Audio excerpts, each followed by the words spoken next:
Hi friends, আপনি দেখছেন সঙ্গী ফরবার ইউটিউব চ্যানেল। আমি সন্তোষ। আজকে আমি এসেছি জলপাইগুড়ি রাজবাড়ি দিঘি। গেট দিয়ে প্রবেশ করেই সর্বপ্রথমে সুবিশাল এই বৃক্ষটি আমাদের চোখে পড়ে। এই বৃক্ষটি আমাদের রাজবাড়ির দিঘির বন্ধু হয়ে আছে। অনেক দিন ধরে একই সাথে পরস্পরের হাত ধরে আছে। অনেক ইতিহাস এবং সংস্কৃতির ঐতিহ্য জলপাইগুড়ির এই রাজবাড়ি দিঘি। ইতিহাস সম্পর্কে নাইবা গেলাম, সবাই কম বেশি প্রত্যেকেই হয়তো আপনারা কিছু না কিছু জানেন। এই বড় বড় বৃক্ষগুলি যেমন শহরের ব্যস্ত জীবনের মানুষদের ছায়া প্রদান করে, তেমনি এই রাজবাড়ির দিঘি সংলগ্ন অঞ্চল, রাজবাড়ির পাড় সুন্দর করে পার্কের মতো সাজিয়ে ইনারা শহরের মানুষের ব্যস্ত জীবনের একটি স্নিগ্ধ পরিবেশের মাধ্যমে শান্ত বাতাস দেওয়ার চেষ্টা করছে। গেট দিয়ে ঢুকে আমরা ডান দিক দিয়ে হাঁটতে শুরু করি। আপনারা দেখতে পাচ্ছেন সুন্দর সুবিশাল এই পুকুর পাড় সুন্দর করে বাঁধানো হয়েছে।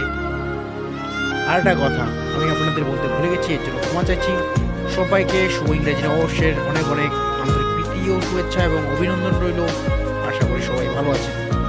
তেমন দেখার কিছু নেই বললেই চলে, শুধু আছে পুরো পুকুরের চারপাশটা সুন্দর করে বাঁধানো, পার্কের মতো পাতাবাহার বিভিন্ন গাছ দিয়ে সাজানো, বসার সুন্দর জায়গা। বিশেষ করে এটা হচ্ছে তোমার স্টুডেন্ট বা এক কথায় বলা চলে প্রেমিক প্রেমিকাদের এবং সেলফি লাভারদের অন্যতম একটা সেরা জায়গা। তাছাড়াও বন্ধু বান্ধব, ফ্যামিলি, ফ্রেন্ডস এবং প্রিয় মানুষটাকে নিয়ে অনেকেই আসেন। আপনারাও আসতে পারেন।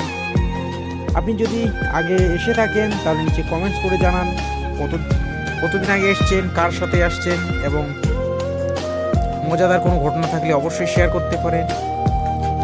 পুকুরের পাশে সুন্দর করে বসার জায়গা করার ব্যবস্থা আছে এবং এখানে আপনি দেখতে পাচ্ছেন বোট রাখা হয়েছে। টিকিট করে আপনি বোট চালিয়ে পুকুরের পরিদর্শন করতে পারেন। আমি আজকে শনিবার যখন ভিডিওটা শ্যুট করছি, তো শনিবার অন্যান্য দিনের তুলনায় বেশ লোকজন নেই বললেই চলে।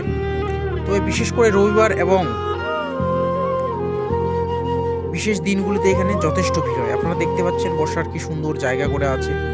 মানুষজন তার প্রিয় মানুষকে নিয়ে এসছেন, প্রেমিক প্রেমিকা আসছেন, স্টুডেন্ট আসছেন এবং সেলফি লাভার এবং চুটিয়ে প্রেম করার অন্যতম একটা জায়গা। শহর সংলগ্ন এই রাজবাড়ি দিঘি রাজবাড়ি আমাদের উত্তরবঙ্গের অন্যতম একটি ঐতিহ্যময় স্থান। শহরের যান্ত্রিক জীবন থেকে শহরের যান্ত্রিক পরিবেশ থেকে কিছুটা মনকে শান্ত এবং সুস্থির করে তোলার জন্য এটি অন্যতম গুরুত্বপূর্ণ একটি স্থান আমাদের জলপাইগুড়িবাসীর জন্য। আপনারা দেখতে পাচ্ছেন একটি দোকান আছে, বিভিন্ন স্ন্যাক্সের এবং আইসক্রিম পাওয়া যায় এখানে। আপনারা আসলে অবশ্যই খাবেন। আর আপনার ফেভারিট আইসক্রিম কোনটি নিচে কমেন্টস করে জানাবেন। বিশেষ দেখার কিচ্ছু নেই, সুবিশাল এই পুকুর। আপনি পুকুর পাশ দিয়ে হাঁটতে হাঁটতে বুঝতেই পারবেন না কখন আপনার 15 থেকে 20 মিনিট কেটে গেছে। আর আপনি পরে যখন চিন্তা করবেন এতটা রাস্তা আমি হাঁটলাম, অনেকের তো পা ব্যথা হয়ে যায়। দেখতে পাচ্ছেন অনেক ফ্রেন্ডসরা আসছে ঘুরতে। আপনারাও আসতে পারেন। কি দেখাবো, চারপাশটাই এরকম। বিশেষ করে এখানে কিশোর কিশোরী, যুবক যুবতী, সেলফি লাভার এবং ফ্যামিলি মানুষজন ঘোরার উপযুক্ত একটি জায়গা। দেখতে পাচ্ছেন সুন্দর করে ওনারা বসে আছেন।